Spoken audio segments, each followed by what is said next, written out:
কেমন আছো সবাই? আশা করি সবাই খুব ভালো আছো। আজ আবারও আমরা চলে এলাম নতুন একটি রেসিপি নিয়ে। দিদি ভাই, ফ্রিজে অল্প কিছু পরিমাণ চিকেন পড়ে আছে, কিছু একটা করতে হবে তো। কিছু একটা করো তাহলে। অল্প পরিমাণ চিকেন আছে বলছিস? তাহলে তো চিকেন কারি করা হবে না। তাহলে চিকেন ভর্তা করি। চিকেন ভর্তা? ওফ, one of my favourite dish. করো করো, তাই করো। চল তাহলে আমাদের রান্নায় যাওয়া যাক। জানি, প্রথমেই কি কি ইনগ্রেডিয়েন্টস নিয়েছো সেটা বলবে তো আমায়? আচ্ছা, তাহলে দেখে নে কি কি ইনগ্রিডিয়েন্টস লাগছে আমার।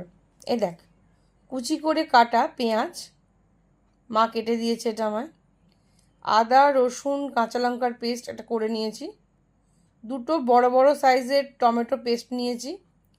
কাজু আর কাজু বাদাম পেস্ট আর টক দই একসঙ্গে ফেটিয়ে নিয়েছি। আর এই দেখ ডিম সেদ্ধ, ডিমগুলোকে এইভাবে কেটে নিয়েছি। প্রথমেই দেখ আমি চিকেনগুলোকে আগে সেদ্ধ করে নিয়েছি, আর চিকেনটা সেদ্ধ করার পর এইভাবে হাত দিয়ে ছাড়িয়ে ছাড়িয়ে নিচ্ছি। আর দেখ এবার ফাইনালি চিকেনটা এরকমভাবে আমি নিয়ে নিয়েছি। এবার গুঁড়ো মশলা কি কি লাগছে সেটা দেখে নে। প্রথমেই নিয়েছি নুন, জাগারি পাউডার, যার পরিবর্তে চিনিও ব্যবহার করা যেতে পারে, কাশ্মীরি গুঁড়ো লঙ্কা, জিরে গুঁড়ো। এই তো কড়াইটা গরম হয়ে গেছে, এবার তুমি তেলও দিয়ে দিয়েছো। আমি এখানে সানফ্লাওয়ার অয়েল ইউজ করছি।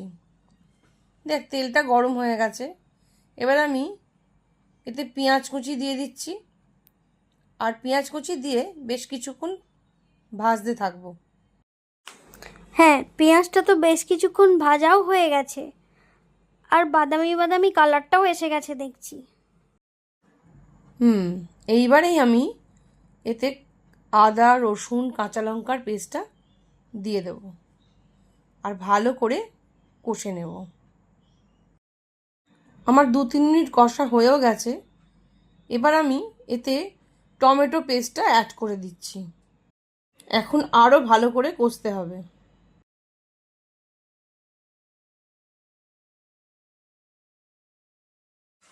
এখন আমি গুঁড়ো মশলাগুলো অ্যাড করছি।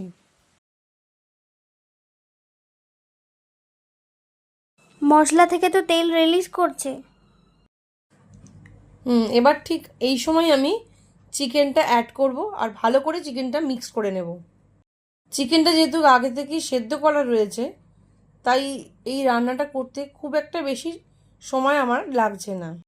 চিকেনটা ভালো করে মিক্স করে নিয়ে আমি কাজু বাদাম বাটা আর টক দইয়ের যে মিশ্রণটা ছিল সেটা ভালো করে ফেটিয়ে নিয়েছি আগে থেকে, সেটা আমি এবার অ্যাড করে দিচ্ছি। এই সব কিছুই দিয়ে দেখ ভালো করে আমি কষিয়ে নিচ্ছি, ভালো করে নেড়ে নিচ্ছি। তারপর আমি কিছুটা ফ্রেশ ক্রিম অ্যাড করছি।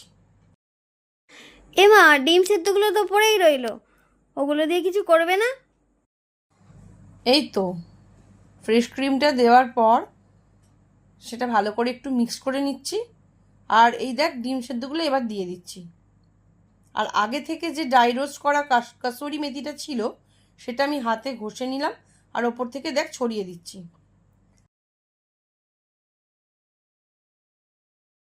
কাসুরি মেথি দেওয়ার পর এবার 1/2 টিস্পুন মতন গরম মশলা অ্যাড করে দিলাম। বাহ, কি সুন্দর দেখতে হয়েছে গো। ডেকোরেশনটাও রেস্টুরেন্টের মতো হয়েছে যেন। তুমি তো কমপ্লিমেন্ট পেয়েই গেলে, সত্যি খুব সুন্দর হয়েছে গো। আমাদের এই রেসিপিটা যদি তোমাদের ভালো লেগে থাকে তাহলে অবশ্যই আমাদের কমেন্ট করে জানিও। আর আমাদের ভিডিওসগুলো যদি তোমাদের ভালো লেগে থাকে তাহলে আমাদের চ্যানেলটি লাইক শেয়ার সাবস্ক্রাইব করে পাশে থাকা বেল আইকনটি প্রেস করে দিও। Thanks for watching.